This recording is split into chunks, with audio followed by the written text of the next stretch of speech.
seria o quê? Vamos ver o que é a pressão hidrostática. Então, Ana, vamos começar a falar de quê? Pressão hidrostática. Tá bom. Eu vou falar primeiro do sistema o quê? Fechado, né? Conhecido também como teorema de Steve. Isso é fechado. Então, vamos desenhar aqui o que vai acontecer. Ele está completamente cheio de um líquido qualquer. Eu quero saber a pressão aqui nesse ponto. Ó. Então, o que seria a pressão?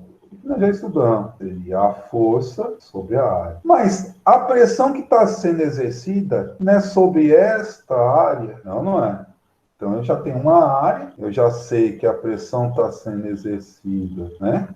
Agora, quem está exercendo essa pressão, essa força aí? O próprio peso. Então, eu posso afirmar aqui, pressão é massa vezes gravidade dividido pela área. Vamos só pensar um pouquinho. Densidade é massa dividido pelo volume. Densidade é massa dividido pelo volume. Vou pensar de outra coisa. Ó, densidade é a massa dividido pelo volume. E massa é a densidade vezes o volume. Então, o que eu posso pensar? A pressão é igual a densidade ou volume vezes a gravidade dividido pela área. Vamos pensar mais um pouco. Como que eu calculo o volume? O volume é a área da base vezes sua altura. E aqui, esse líquido tem uma certa altura. Então, volume é a área da base vezes a altura. Então, substituindo aqui, eu tenho pressão, vai ser a densidade, a área vezes a altura vezes a gravidade, dividido pela área. A área com a área corta, eu chego à densidade, à pressão. O que é a pressão hidrostática? É a densidade do líquido, a altura do líquido, vezes a sua o quê? Gravidade.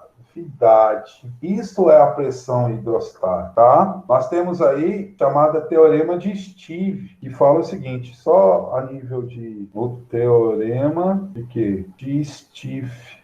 No teorema de Steve fala o seguinte, a variação da pressão hidrostática entre os dois pontos em um mesmo fluido dependerá diretamente da diferença de suas o quê? Profundidades. Ele percebe claramente, se eu estou no mesmo líquido, estou na mesma gravidade, quem vai variar a pressão? É a altura. Então ele fala o seguinte, a variação da pressão hidrostática entre dois pontos, eu posso colocar aqui, ó, eu coloquei lá ponto A e ponto B. Isso quer dizer que surge aqui uma variação de pressão. E essa variação de pressão hidrostática entre dois pontos de um mesmo fluido dependerá diretamente da diferença das suas profundidades. Seria isso. A altura da pressão é a densidade do líquido, a gravidade, vezes quem? A variação de altura. Essa variação de altura será a diferença da altura de A com quem? Com a altura de quem? De B, certo?